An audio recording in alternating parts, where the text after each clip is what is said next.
Assalamu alaikum wa rahmatullahi wa barakatuh. Today I want to discuss a very important topic which is about freedom. We're going to talk about freedom today and we're going to look at it under two main headings. The first one is freedom from and the second one is freedom for. Now to illustrate what these two headings mean, I'm going to give you an example. Now imagine you lived in a neighborhood where there were always police officers around patrolling your neighborhood. The fact of the policeman being there patrolling your neighborhood made your neighborhood free from crime generally. Criminals feared that they might get caught. So the policeman being around was like a deterrence for them. Now, some neighbors complain and say, you know what?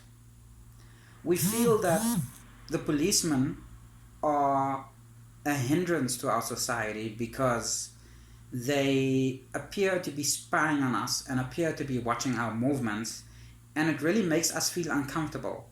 It makes us feel as though we are living in a police state, which we don't want. You know, this is really un-American, you know, to have these police officers patrolling our area, and so we don't want it anymore.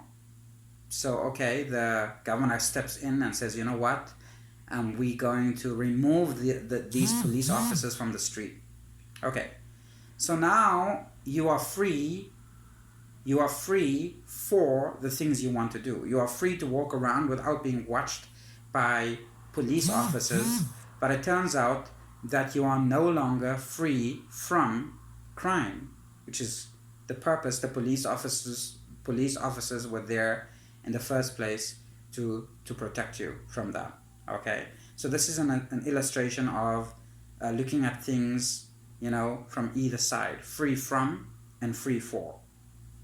Okay, so now that we have that more or less down, the other thing that I want to look at is the issue of the dominant narrative, right? What is the dominant narrative? So when you go to, you know, the outlying areas, let's say you go to the deep south, let's say you go to Alabama, right? And you find a community, little community there, very churchly, and they have a very Christian dominant narrative.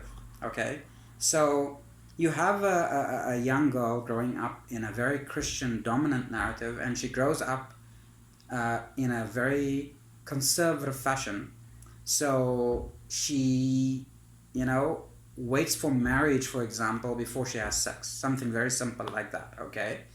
But of course, they want her to receive a good education, and then she goes to a popular university somewhere in the major city, you know, somewhere in the north, let's say, for argument's sake.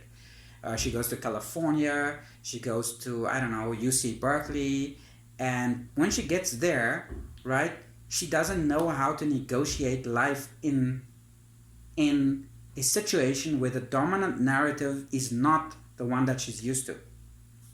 So the first thing that happens to her is she gets preyed on by boys.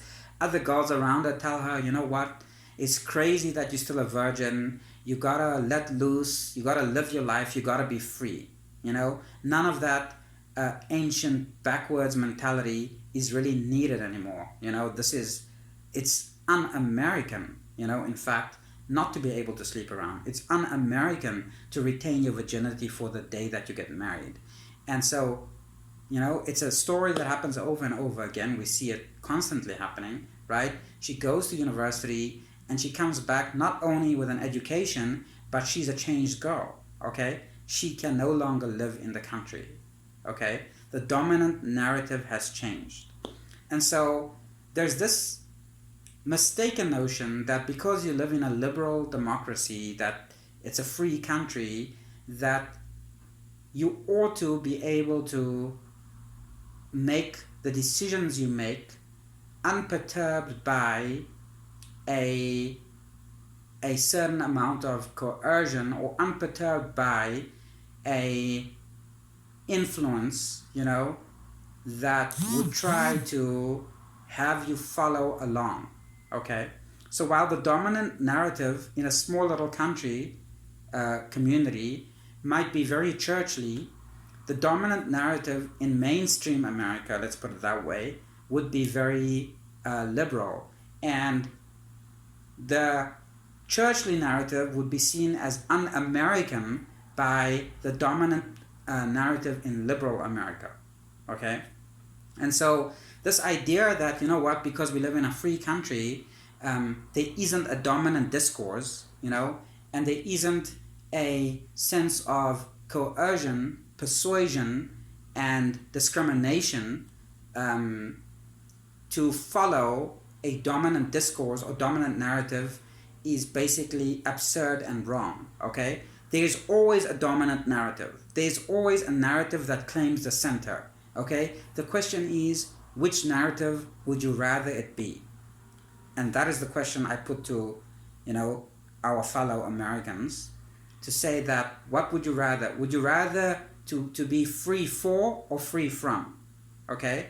So our little girl from Alabama, our university graduate, right? In Alabama, she was free from predator males trying to pump and dump. She was free from that. Okay? They don't do that kind of thing in her little community. Okay? But she was not free for promiscuity. She was not free to sleep around. Okay? So that was infringing on her freedom in a sense, because she should be allowed to sleep around if she wants to, right? Because that's what the narrative she walked into when she went to UC Berkeley. That narrative existed there, that she should be free to sleep around, that she should not be frowned on, if she becomes the university bicycle, right? If everyone is riding her, right? That should be fine, because there should be no stigma against that, because that is okay. But then guess what? When that is the dominant narrative, there's naturally a stigma against the narrative that says that's not okay. And that is what the world is. The world is like that. There's always a dominant narrative. The girl who says, I'm saving myself for marriage, is the girl that's going to be made fun of. That's the girl that people throw eggs at. That is the girl, that is seen as backwards, and that is the girl that is seen as wrong. Okay? We see it all the time. I see it even in my society, where girls who decide that they are going to be housewives, women that grow up and decide they're going to be housewives, are seen as backwards for not pursuing a career. Because the dominant narrative in the world today, in secular democracies, is that progressiveness involves women seeking a career. Okay? If you don't have a job as a woman, you are not progressive. If you don't have a job, you are not with the program, you are somehow backwards. You are discriminated against. Okay? People say, a woman say, who have jobs and careers, they say, I wish I could stay at home and do nothing. Okay? As if staying at home means you are doing nothing. Okay? Or they say, why do you allow yourself to be subjected, to the whims or the will of your husband? Okay? Because now that you're at home and he has to pay for everything, that means you have to be subservient to your husband. How dare you allow yourself to be subservient to a man? You better than that, girlfriend. So this is kind of the thing. That has become the dominant narrative. When that is the dominant narrative, the other narrative, the more traditional narrative, naturally becomes a problem. Okay? It has to take the back seat. It gets discriminated against. And that is the nature of the world, because conflicting ideas do not coexist, okay, within a system. Simply saying, look, we are a system built on freedom, and therefore we can assume multiple identities, right? is absurd. Okay? I think it was Jordan Peterson that said in a country there has to be some sort of common denominator, right, that forms part of the common identity of your fellow countrymen. You can't have various systems operating at the same time and saying, you know what, we are all free to do whatever we want, because various systems naturally have conflict with each other. And so I think it was also Jordan Peterson who argued that Western civilization is premised on a Judeo-Christian ethos, or ethics and values originate with that sort of dispensation, and it's not something that can just be overlooked or denied just because, you know.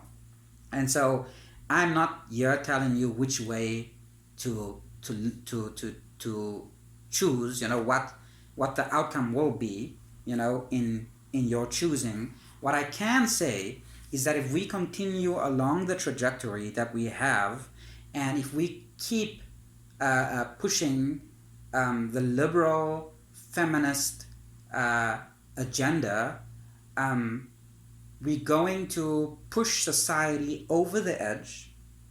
And then when these dumb brutes, these men who are dropping out of college, you know, who are spending their day at the gun range, who are drinking beers and playing video games and so on and so forth, you know, when they wake up and they finally realize that all of the power in society, right, is with women, and that they are now subjected to a female narrative entirely, which is what eventually is what's going to happen, right? You're going to have the opposite extreme taking place in America, no less, okay? You're going to have the opposite extreme. When men can no longer argue with women, when they can no longer win the debate, when they can no longer, hold sway because of, through politics and through corporatism, right? The only thing they have left then is brute strength. Okay, that's it. Okay, they will establish their dominance through brute strength, and then women will really suffer because they will physically beat women into submission. And you don't want to go there. I don't want to go there. And so it is better to revisit the narrative we are working on before it gets to that point. Because when society reacts to something, when the ball gets rolling, right, then we have mob justice. And mob justice isn't justice at all, okay? When mobs act, right, it always results in extremism and extremes. And the extreme end of feminism is a world in which men would be subjected, and when men strike back after being subjected, right, it ain't gonna be pretty. And that's all I'm saying. Thank you very much.